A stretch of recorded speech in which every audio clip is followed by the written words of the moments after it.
Kaixo, hona hemen asteko adierazle ekonomiko garrantzitsuenen beste laburpen bat. Dagoeneko badakigu, pandemiaren bilakaerak berak baldintzatzen dituela aurreikuspen ekonomikoak. Hala, txertaketako aurreragina hala, nazioarteko diru funtsaren aurreikuspenak hobetzen ari dira.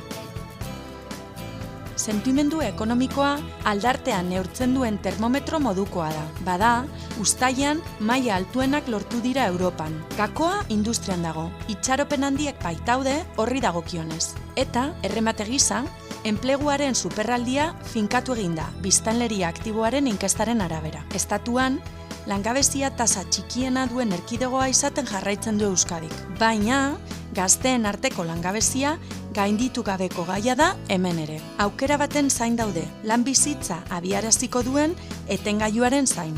Hurrengora arte!